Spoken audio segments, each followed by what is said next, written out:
EWS आरक्षण में विद्यमान विसंगतियों के संबंध में श्री क्षात्र पुरुषार्थ फाउंडेशन द्वारा जिले के ट्रांसफर नगर स्थित भाजपा कार्यालय का घेराव कर धरना दिया गया। तत्पश्चात भाजपा संगठन को प्रधानमंत्री के नाम ज्ञापन सौंपा गया।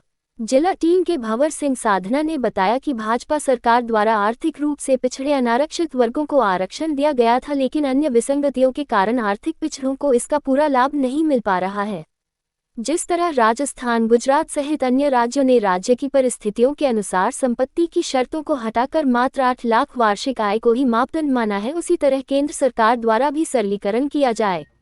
वहीं एडवोकेट कवराज सिंह का कहना है कि जैसलमेर में विषम परिस्थिति है। यहाँ 5 एकड़ जमीन तो हर व्यक्ति के पास है, लेकिन रेतीली होने की वजह से उसमें उपज कुछ भी नहीं होती। ऐसे में अन्य जगह से जैसलमेर की तुलना करना सही नहीं है। यहाँ पर अधिकतम आय 8 लाख वाला नियम लागू किया जाए। भाजपा सरकार द्वारा पूर्व में आर्थिक आधार पर आरक्षण दिया गया था मोदी सरकार द्वारा, लेकिन उस आरक्षण में कई विसंगतियाँ थी और उनके कारण से केंद्र सरकार में जो वास्तविक रूप से पिछड़े हैं उनको ये लाभ नहीं मिल रहा था। इसकी मांग हमने राजस्थान सरकार में पहले की, तो राजस्थान सरकार में वो लाभ दिया गया और सिर्फ मात्र एक ही शर्त रखी गई है कि 8 लाख से अधिक जिसकी आय नहीं वो आरक्षण का पात्र है। और यही शर्त गुजरात की भाजपा सरकार ने भी वहाँ स्वीकार की। वहाँ भी यही शर्त है कि सिर्फ 8 लाख का जो आय का पैमाना है उसी को तय करते हुए आर्थिक आधार पर आरक्षण दिया जा रहा है। लेकिन केंद्र के अंदर जो है उसमें कई विसंगतियाँ हैं जिनके कारण वास्तविक जो पिछड़ा है आर्थिक रूप से उसे नहीं मिल रहा है। जैसे यहाँ जैसलमेर में 5 एकड़ अगर किसी के पास ज़मीन है और रेगिस्तानी है, वहाँ कुछ होता ही नहीं, उस स्वामी को ही पता नहीं कहाँ है वो भूमि। ऐसी ज़मीन अगर किसी के नाम से, उस परिवार के नाम से दर्ज है, तो उस परिवार के बच्चे इस आरक्षण का लाभ नहीं ले पा रहे हैं। यहीं किसी के पास में अगर ढाणी का, शहर के पास में कोई ढाणी है, शहरी क्षेत्र में आ रही है और 100 वर्ग से ज़्यादा की है, क्योंकि यहाँ तो तरीका वैसा ही है, 100 वर्ग से ज़्यादा भूमि का और इतनी खाली ज़मीन है, तो वो भी आरक्षण में नहीं आ रहा था। इसलिए हमने इन दोनों शर्तों को हटाने के लिए भारत सरकार से मांग की है कि इन दोनों शर्तों को, जो 5 एकड़ भूमि की शर्त है और जो 100 वर्ग गज की जो शर्त है भूखंड की, इन दोनों शर्तों को हटाया जाए। आर्थिक आधार का यही होता है कि उसकी आय कितनी हो। 8 लाख की आय केंद्र सरकार ने तय की है। हम ये चाहते हैं कि उसी पैमाने को लागू किया जाए जिसकी आय 8 लाख रुपये से अधिक नहीं है, उस प्रत्येक सवर्ण पिछड़े को आर्थिक आधार पर आरक्षण दिया जाए। और इस हेतु हम अकेले नहीं करें, सभी, ये मात्र एक राजपूत समाज या क्षेत्रीय समाज का नहीं है, वैसे समाज है, जो अन्य जो ब्राह्मण समाज है, सभी समाजों की ओर से ये मांग उठाई जा रही है। और मांग उठाने वाला है मात्र क्षेत्रीय छात्र पुरुषार्थ फाउंडेशन है, वो एक व्यवस्थित तरीके से उठा रहा है, कोई पटरियाँ नहीं उखाड़ रहा है, कहीं दंगे फसाद नहीं कर रहा है, शांति से अपनी बात रख रहा है। और इस बात को रखने के लिए हमने भारत के चुने हुए सांसद, भारत के चुने हुए जो विधायक है, इन सब के मार्फत से वीडियो बना करके भारत सरकार को प्रेषित किए।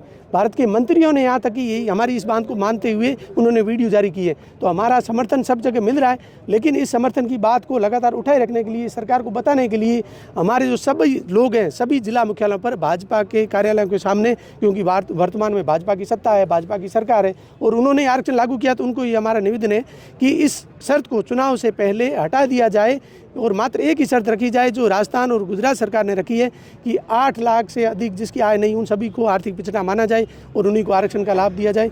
और हमारी जो जनप्रतिनिधि मान रहे हैं, आप भी माने जाएंगे, यही हमारी मांग थी। छात्र पुरुषार्थ फाउंडेशन के बैनर तहत संपूर्ण राजस्थान में जिले वाइज भाजपा हेडक्वार्टर के ऊपर ईडब्ल्यूएस आरक्षण को लेकर धरने दिए जा रहे हैं। उसके तहत आज ये जैसलमेर भाजपा कार्यालय पर छात्र पुरुषार्थ फाउंडेशन के बैनर तले ज्ञापन दिया गया एवं धरना रखा गया, जिसके तहत केंद्रीय सरकार ने, माननीय प्रधानमंत्री नरेंद्र जी मोदी ने जो 2019 में ईडब्ल्यूएस जो आरक्षण लागू किया था, उसके तहत जो उन्होंने तय किए थे, जो मांगे रखी, जिसके साथ जो चीज़ें तय किए थे, उसके तहत राजस्थान और गुजरात का जो मापदंड तय है उसमें ईडब्ल्यूएस के अंदर लोगों को फ़ायदा मिला है, जिसका परिणाम राजस्थान और गुजरात के अंदर स्पष्ट दिख रहा है। परंतु केंद्रीय जो इन्होंने जो तय किया उसमें जो मांगे रखी गई है वो पूर्णतः अनुकूल नहीं है, जिसमें ज़मीनों को लेकर है एवं संपत्ति को लेकर है। जो 8 लाख की जो आय बताई गई है वार्षिक, उसके वो अगर मापदंड तय किया रखा जाए जैसे राज्य स्तर पर रखा गया है, तो इसमें कोई दो राय नहीं है, वो आरक्षण हमारे लिए पूर्णतः हकदारी है। ये मात्र एक कोई राजपूतों के द्वारा ये आंदोलन या धरने नहीं दिए जा रहे, ये आंदोलन धरने वगैरह सब सर्व जो जातीय आचरण बंधु है उन सबके द्वारा दिया जा रहा है। पूर्व में भी लोकसभा क्षेत्र के सांसदों से लेकर, विधायकों से लेकर, भाजपा पदाधिकारियों से लेकर बाकायदा वीडियो के द्वारा या ज्ञापन के द्वारा केंद्र सरकार को ये मांग प्रस्तुत की गई है कि आप आगामी जो लोकसभा चुनाव है उससे पहले ये जो EWS आरक्षण है इसके में सरलीकरण प्रस्तुत करावें, ताकि इससे केंद्रीय जो संस्थाएं हैं या जो भी नौकरियां हैं उसमें हमारे युवाओं को, जो इस देश का भविष्य है, उसको फ़ायदा प्राप्त हो सके। उसके तहत ये धरने और आंदोलन किए जा रहे हैं। तो हम सबकी मांग भी यही है माननीय प्रधानमंत्री जी को आपके द्वारा कि हमारी उक्त मांग के ऊपर पुनः एक बार ध्यान आकृष्ट करावें, एवं जो आरक्षण EWS का राजस्थान और गुजरात में जिस तरीके से तय किया है वही का वही सिस्टम केंद्र के द्वारा संपूर्ण राज्यों में एवं केंद्र स्तर पर भी तय किया जाए। ये हमारी मुख्य मांग है।